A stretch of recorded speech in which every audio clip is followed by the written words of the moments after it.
برادران عزیز، خواهشی که از شما دارم 10 دقیقه صبر کنید. خواهش کنم.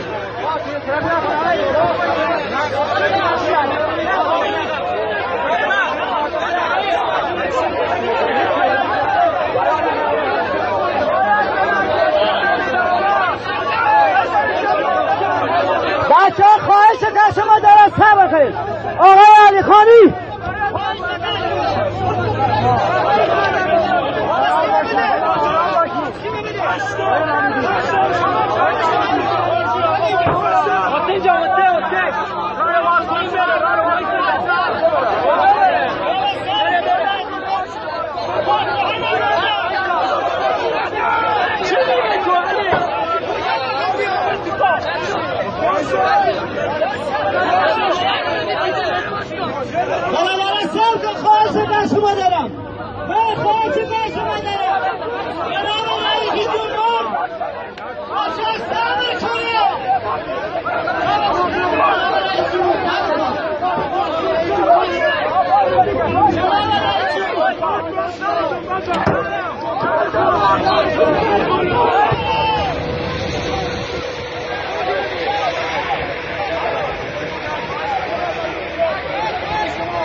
آقای رئیس جمهور جمعاً شما خوش آمدید اینجا آمدید، ولی واقعا دیگه فایده نداره. آقای رئیس جمهور ما اینجا آمدیم، ببین ما معدن 22 سال معدن کار میکنیم، اصلا هیچ کدام شما نمیدونین معدن کار یعنی چی. حالا یادتون افتاده آمدید جمعشون آمدین، 40 نفر ما رو از دست دادین، 170 تا بچه اینجا بی پدر شده، مادرشون 40 تا زن بیبه شده، ما اصلا نمیدونیم بخواد چیکار کنیم. چرا ایمنی نداره؟ شما هیچ که پیگیر نیست. آقای عزیز شما ما چند سال پیش آمدیم دادگاه آزادشهر شکایت کردیم، ما رو با بتونه همین همکارا شما زدن فرار کردیم. پارسال آمدیم فرمانداری 14 ماه حقوق نگرفته بودیم، آمدیم فرمانداری اعتراض کنیم، با زنام آمدیم، خانما ما رو آوردیم که حق ما رو بگیریم. یعنی تو رئیس جمهور متوجه نشدی؟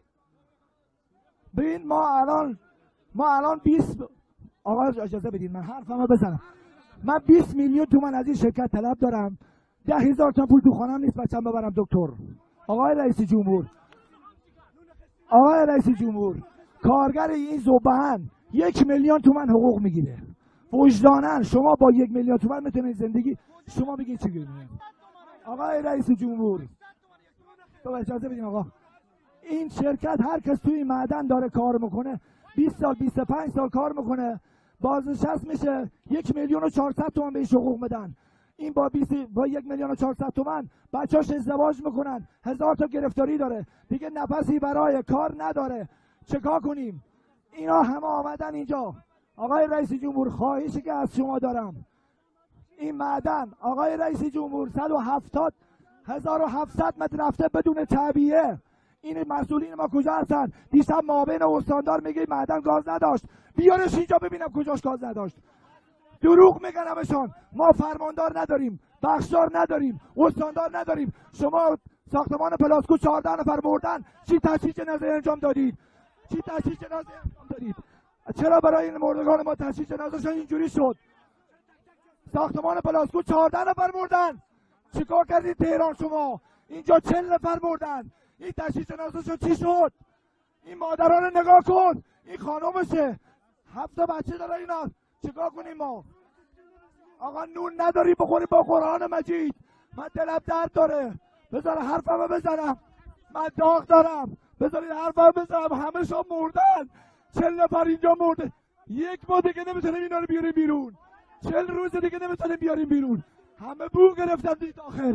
آقای رئیس جمهور خواهش ازت، تا الان کجا بودی؟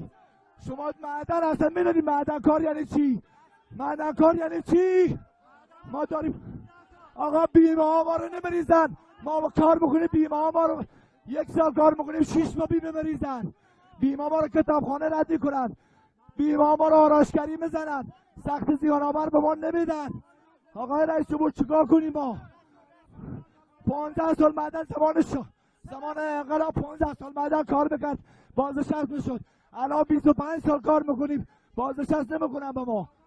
آقای رئیس جمهور بذارید حرفمو بزنم، دلم درد داره. تمام زنا هم آمدن اینجا، 1 هفته اینجا ماندن. اینا همه خواهرانشون، بچه هاشون اینجاه، اینا پسرهاشون همه اینجاه، خانوادهشون اینجاه. ما نمیتونیم دیگه توی بدن کار کنیم، نمیتونیم آقا. نه بذار من هم درد دارم، درد دلمو بگم. بذار رئیس جمهور دیگه اینجا نمیاد، تا 50 نفر نمیرن رئیس جمهور دیگه اینجا نمیاد، به قرآن نمیاد، هیچ کس نمیاد درد دل ما رو ببینه.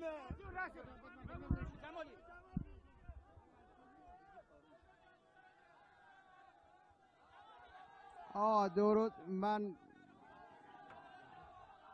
برادر عزیز من،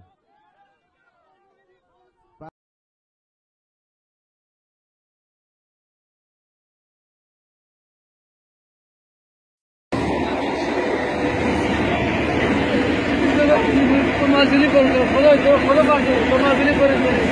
خدا بچه دادیم تو چیزا رو بگرده، خدا چی کار کنه؟ من کجا ببرم بازه؟ من چی کار می‌کنم؟ دیوار به دیوار هم تو بچه خاطر نمیاد بگرده تو چیزا. عزیزیان که حالا خدا نمی‌تونه نگاه کنه. بچه مالدار موندی تو جنازه بردن.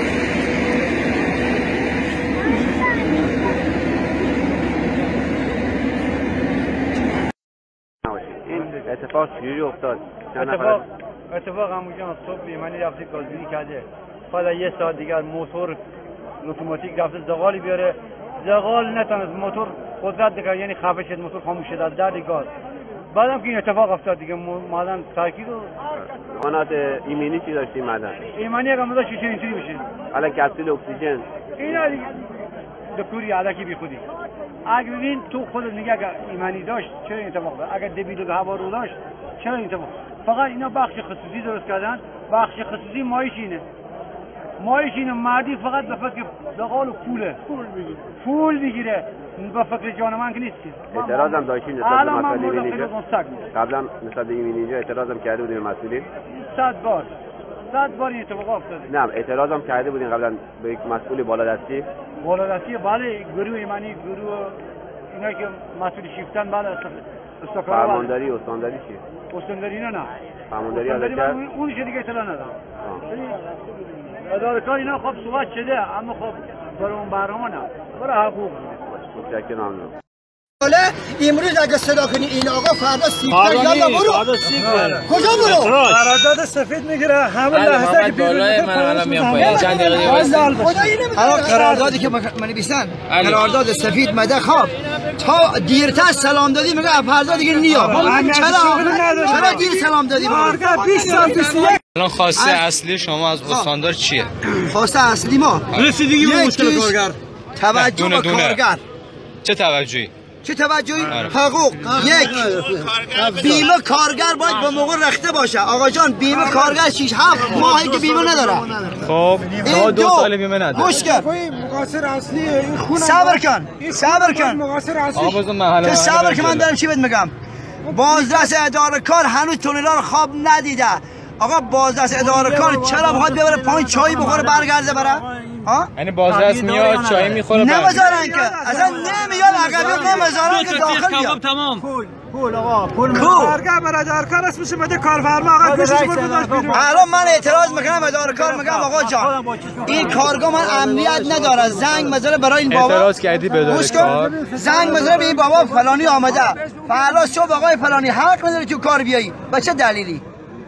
اون مگه آقا بحث کجا کردم بخواد کی رفت اونجا گزارش داده من رفتم اگر این کار کردم نمونش همین آقا جوایی نگو علی نه اومدن شما رو آروم کنن داغتون کم بشه که به آقای استاندار هیچی نگین بگو شاید بیرون حرفشون بزنه اینا اشکال